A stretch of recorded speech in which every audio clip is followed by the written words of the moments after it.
Hey, what's up, guys? It's RJ and Omni from AchievementHunter.com, bringing you the second tier in the assault class of Evolve, Hyde.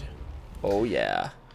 Now he's pretty unique in that he has, well, obviously he's like most hunters are. I always say hunters, but I mean each individual one.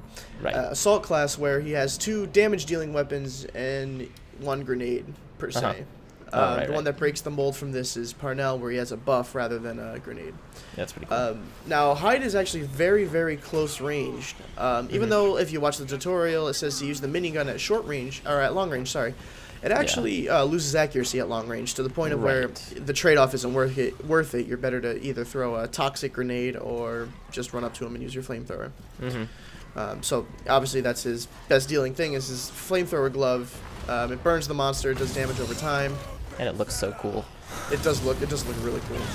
And of course you want to pop your shield to avoid heavy damage early on so you can stay up close and personal. Right. Now, one thing Hyde has right there, like I threw it, it makes that cloud. It's a radioactive grenade.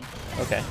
It deals damage to the monster over time. It's good for flushing a monster out of an area, but there is a downside in that if your teammates walk through it, they get slowed. Oh, okay. So yeah, I see what you're saying. Right. It has friendly fire, kind of. It does, yeah. It can work against you as well as for you. Yeah.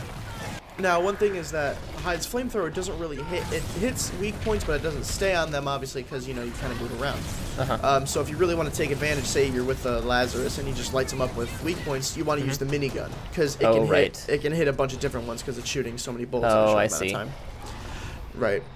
And now a good thing is if you're in a cave like that, you want to throw a toxic grenade and hopefully push the monster away or back towards you. You know, obviously since you're the one yeah. So it doesn't want. Yeah, I see what you're saying. So it walks to the grenade. Yeah. If he stays in it, he takes a good amount of damage. But obviously, if he runs away from it, it's becomes null and void and can actually be a hindrance if you keep it near teammates. Yep. So placement's important. Very important. Like I said earlier, Hyde is a very, very close-up hunter, so you want to try and just kind of stay in the monster's face, and just try and draw its fire per se, because you're pretty tanky.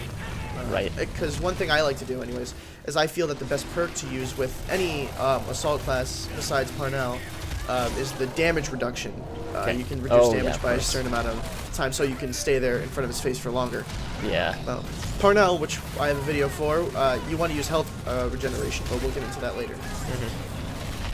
So you want to just keep on your toes. You want to dodge his rocks and everything like that, and hopefully, if you have a good enough team and you really stay on him, you can defeat the monster. Win the match, as everyone wants to do. Everyone wants to win. Yeah, that's what life's. That's the human condition. It's just fun. It's just fun. And it's fun.